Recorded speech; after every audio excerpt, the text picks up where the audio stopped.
Okay, and your last video for algebra review, and yes, I did all three of these videos back to back. I'm not just wearing the same shirt every day.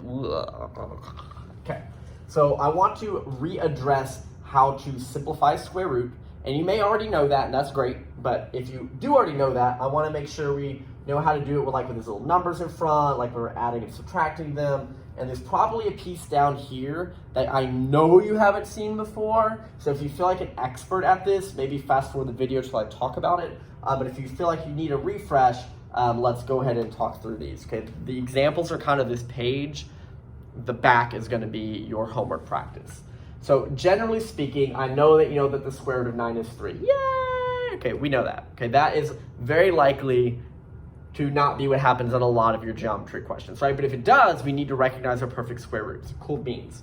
Now, why I pull this question, this is actually from one of my Algebra 1 lessons, because I teach Algebra 1 academic as well.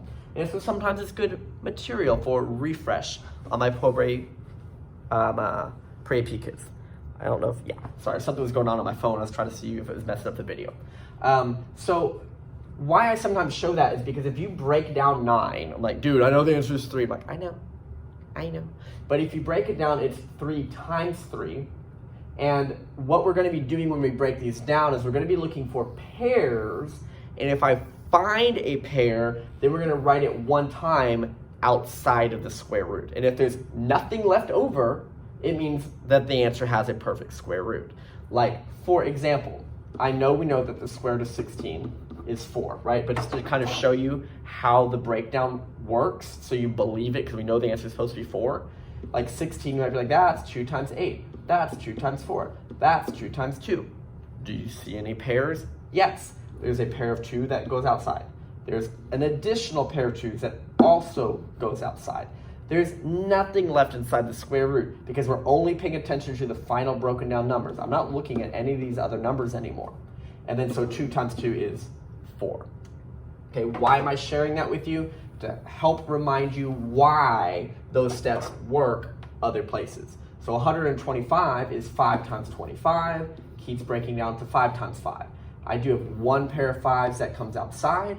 I have one poor 5 with no friends and has to stay inside of his house. Okay, so 5 root 5.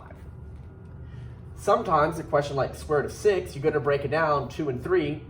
There are no pairs. That means square root of 6 was as simple as that was going to get. That's the answer, right? You tried, didn't get anywhere, cool. It's like me saying, hey, could you please reduce the fraction 2 over 3? And you're like, it's already reduced. Got it, okay? Here, square root of 80. And you can break it down however you want. Like just on this example, I'm going to point that out. Like some people love to keep dividing by 2 until they can't. So like 2 and 40, 2, 20, 2 and 10, 2 and 5. Other people are like, no, I think of 8 times 10. There's nothing wrong with that. So they keep going. They're like 2 times 4, 2 times 2, 10 is 2 times 5. But in the very end, if you only pay attention to the final pieces, I have 1, 2, 3, 4 2s and a 5. 1, 2, 3, 4 2s and a 5. So it doesn't matter how you break it down, but you have to break it down all of the way. Do we see any pairs? Yes, a pair of 2s that comes out. Another pair of 2s that also comes out. And one poor 5 with no friends stuck in the house. You might have more than one number stuck inside. You might, like here, have more than one number come out. When you're finished, you always re-multiply any extra pieces that are there. So in this case, that would look like 4 square root 5. Okay, let's look at a couple other ones. 30, 3 times 10, 2 times 5. Do you see any pairs here? No, so this is a much bigger number that still didn't break down any simpler just because there are no pairs when I start looking for them. Okay, 60, I'm going to go with 6 times 10. You might go with 2 times 30, 3 times 20, doesn't matter. Okay, 6 becomes 2 times 3, 10 is 2 times 5. So in my head, I see this pair of 2s that comes out, but I see 2 different people that don't have friends. So both that 3 and that 5 have to stay inside. Final answer, 2 square root 15. All right, so like I said, that's generally how we break them down. That is probably the most important skill that moving forward, we're probably going to start asking you to simplify your square roots. And we'll let you know as soon as we're like, must do it for full credit. Okay, here are just some quick examples of what if there's already a number out front. honestly, just leave it there, and if anything else you find pairs of, it just comes out and multiplies with it. So for instance, this one's actually kind of a weird example because square root of 36 is just 6, but that 5 was hanging out in front waiting for it. It's like, hey, 5 times 6 is 30. Okay. But normally that's not the case. Like square root of 125, 5 times 25, 5 and 5. There's a 4 already outside waiting to see if any other people come outside. Then there's a pair of 5s that joins it, and then there's one poor 5 stuck in the house, 20 square root of 5. This last one, it says 8 square root 15. 15 breaks into 3 and 5. There are no friends. That means 8 square root 15 was as good as I was going to get. That is a simplified answer. Okay. The next wave of questions are where we need to combine them. So whether it says add or it says subtract. The rule of radicals or square root type problems is that they must be the same thing inside the square root in order to be allowed to add them. So it's kind of like fractions have to have the same denominator or you're not allowed to count them up. These have to have the same inside or you're not allowed to count them up. So let me just see what happens. So this one, 45, breaks down as 9 times 5, 3 times 3. There's already a 2 outside waiting for friends. A pair of 3s jumps out and joins it. And this 5 is left over with no friends. So this first one simplifies to 6 square root 5. Here, this does not simplify any better than what it says. So minus 2 square root of 5 stays the same. At this point, because they're the same radical part, you can actually just do the math of 6 minus 2 is 4 of this type of square root. That's what I mean. It's similar to a common denominator, where if they're the same denominator, you're allowed to add the tops together. Here, if they're the same radical part, you're allowed to actually add or subtract the numbers. This one, both of these are large enough to break down, so I'm going to have to break down both of them. 8 is 2 times 4, 2 and 2. So there's a 4 already waiting outside. There's a pair of 2s that joins it, and 1 2 stuck in the house. So that is 8 square root of 2. 12, let's say 2 times 6, 2 times 3. Now there's a minus in this question. There's a 2 that's already hanging out there. There's a pair of 2s that joins it, and a 3 that's stuck in the house with no friends. So this one's simplified to 4 square root 3. At this point, I observe that these are not the same type of square root. There is no way to force them to be the same type of square root. So this would be the most simplified it could be. We would just leave them separate. Next is a multiplication style question. Multiplication, you pretty much just multiply any outside numbers together and multiply any inside numbers together and then break it down. There's a little bit of a, I don't want to call it a trick, but a little bit of something to observe. So here I know that outside is 2 times 5 is 10. On the inside, I know that 2 times 14 is 28. I'm not saying that's complicated to do, but as soon as you get over there, you're going to break it back up anyway. So I usually just already leave it as the 2 and 14. Okay, that might not seem like it's that helpful, but if this said like 30 times 24, I probably don't want to do the math to figure out what that is, just to realize I could have left it as 30 times 24 and just broke down the smaller ones because they were already broken down a little bit. That's kind of what I'm sharing. So if you wrote 28, that's fine. But now I have 2 and 14, 2 and 7. I do find a pair of 2s that comes out with the 10 that's already out there. So that is 2 times 10, 20, with a 7 stuck inside with no friends. Over here, negative 4 times nothing on the outside, but an invisible 1.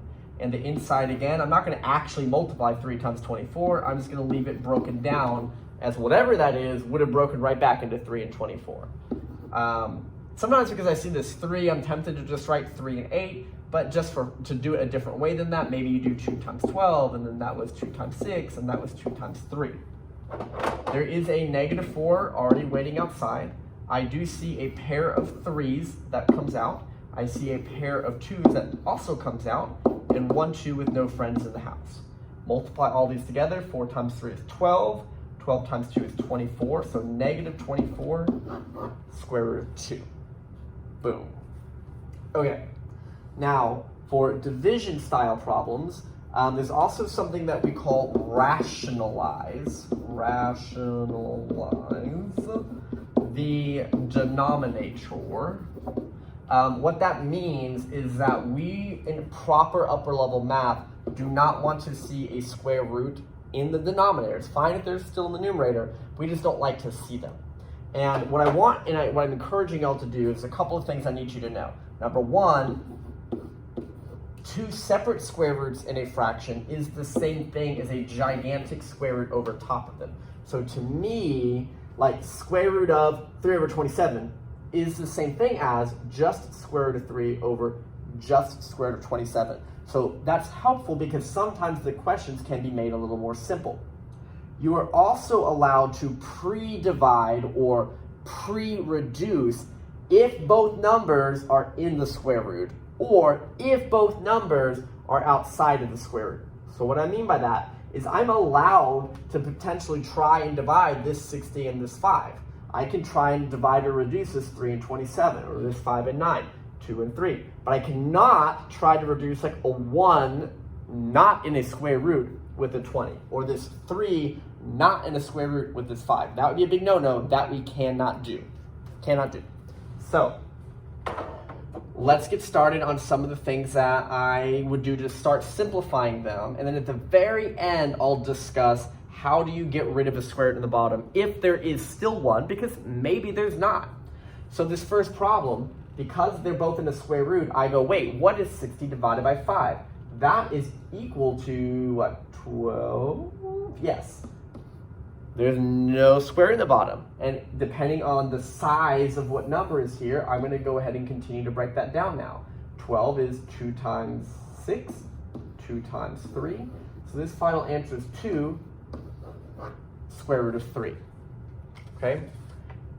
I don't know if I want to get into the longer way to do that, but just to show you, so like not suggesting this just like for your brain, if that square root of 60, you just started breaking it down. It's like, I'm just going to start breaking this down. Okay.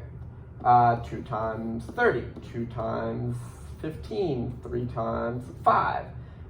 You end up with this 4, no, I'm sorry, whoa, just the 2, square root of, and it's almost like there's a square root of 3 and a square root of 5, because normally we would put that back together to 15, but because on the bottom there's a square root of 5, it kind of cancels it out, but that's awkward and weird, which is why you should always check, does it divide or reduce nice in the beginning, because then you don't get this weird crazy at the end. So always check if it can divide or reduce before you do anything.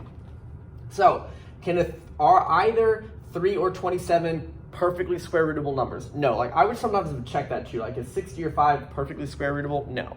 Okay, because they're not, can they divide / reduce? Because here, this is able to divide into square root of 12. Well, square root of 3, no.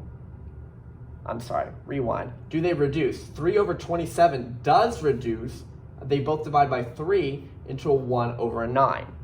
And all of a sudden I go, wait a minute, those are both perfectly square rootable numbers. That doesn't happen all the time, but if it does, square root of 1 is 1, square root of 9 is 3. There's actually no square root in this final answer at all. That's just what the answer turned into. That's cool. What about over here? Can the 5 and the 9 currently divide or reduce? No. Are either the 5 or the 9 currently square rootable numbers? Yes, square root of 9 is 3. So the bottom number just becomes 3, not a square root, just 3. And then there's a square root of 5 on top that is not large enough to break down. This is going to be a final answer. And when I go to talk about this rationalized part in a minute, we don't need to finish anything because there is no square root on the bottom. That's what we would like an answer to look like. Over here, these are not both in the square root or both outside. So I would not even be allowed to try to divide and reduce these, even if they could. Second from that, square root of 5 is not a nice number. And so at this point, it doesn't break down. It feels like there's nothing left to do. So I'm gonna pause on this one. Actually, I'm gonna go ahead and start teaching you now because I'm looking ahead. All 3 of these are gonna need this step, so might as well, this is a good time to stop and talk about it. So how do I get rid of the square root on the bottom if there's literally no other work to be done? The magic is the following. You are going to multiply top and bottom by the square root of whatever that is. So in this case, it's the square root of 5. We're going to multiply top and bottom by square root of 5. And you're like, why would you do that? I'm gonna show you. Because up top, outside 3, inside 5, that's just gonna be a 3 square root 5. Like, it's not gonna be like square root of 15 or something. Like, that's a 3 was outside. It's like the 3 times by the invisible 1 outside, and the 5 didn't have any other square root to multiply with. The bottom, if you think about the math of what's happening, square root of 5 times the square root of 5 is the square root of 25. And what is the square root of 25? Regular people, 5. This is what the final answer is going to look like when there's a square root left in the bottom. You're going to do top times top by the same square root. You'll notice that basically what happens is root 5 times root 5 is normal people 5. But again, why? Is because technically that's multiplying into the square root of 25, which has a beautiful square root answer. It always would, which is why that's the step we use to get rid of square roots that are in the denominator. Okay, so over here, again, 2 and 3 do not individually square root perfectly. They do not divide, they do not reduce. I do like to separate them at this point just because it helps me when I go to do this step. So at this point, I'm going to multiply top and bottom by square root of 3. Why am I doing that? Because we do not want square roots in the bottom, and this one has one still. And no other way that it went away on its own. So up top, these are both inside, so they are going to multiply into square root of 6. Square root of 3 times square root of 3 turns into regular people 3. Right, again, technically, that turns into square root of 9, which is regular 3. And this 6 is not a big enough number that's going to break down into anything with pairs, so this would be the final answer. Okay, last one, square root of 20 on the bottom. I realize that you could kind of start breaking down the 20, and I'm not saying you can't do this. There's really 2 ways you could do this problem. So I'm going to show you both, and you can kind of pick if one feels like it feels better for you. So some people like to just right away do the square root of 20 over square root of 20. And I'm not gonna lie, I sometimes am a fan of doing that. This is an outside 1, so it becomes square root of 20 on top, over, and this is where I don't really wanna have to multiply this. I wanna sort of know that root 5 times root 5, normal 5. Root 3 times root 3, normal 3. Root 20 times root 20, regular people 20. Now this question wouldn't just be done because this 20 is big enough to keep breaking down, whereas like that 5 or this 6 wasn't. So this 20 breaks down into 2 times 10, 2 times 5, a 2 that pops out. So I'm gonna kind of finish this one down here. So the 2 that pops out with a 5 stuck in the house, and on the bottom is a normal people 20. At this step, these are both outside numbers, which means if they are capable of dividing or reducing, you need to do that. And so here, 2 over 20 would reduce to an invisible 1 over 10. Final answer, just that square root of 5 left over 10, because the 2 over 20 reduced to an invisible 1 over 10, where you just don't have to put the 1. Okay, let me show you a different way to approach it that maybe doesn't involve this reducing at the end, but involves you having to break it down here. And I don't necessarily know that you're going to find this to be easier. It's just another option. So if the student chose to break this down from the beginning, it went 20 is 2 times 10, 2 times 5. There's a 2 that stays on the outside, a 5 stuck in the house, and we didn't do anything to the top because we were just literally breaking down the bottom. And then I go, yikes, I have a 5 left over in the square root. We're not allowed to have that. So I'm just going to do the root 5 part. Well, here's my root 5 at the top. And down here, root 5 times root 5 turns into normal people 5. But I also have to multiply that with that 2 here. And that is another way I can land at that same answer. Me personally, I tend to just multiply the full square root and then deal with reducing at the end. I just find that to be cleaner, but I'm showing you both options in case one feels like it makes more sense to you. Okay. At the end of the day, you've got a page on the back to kind of practice a variety of these, knowing that this, of course, is sort of the new part. And again, if you feel like you didn't understand me, just go on Google and search rationalize a denominator, and they will probably have plenty of videos and examples that teach you how to do that. All right. Y'all have a good one. If you have any last minute questions for your 6 weeks quiz or test, hopefully you've been asking me those this whole week. If not, last chance was today's Zoom call, so hopefully you did that. All right, have a good one.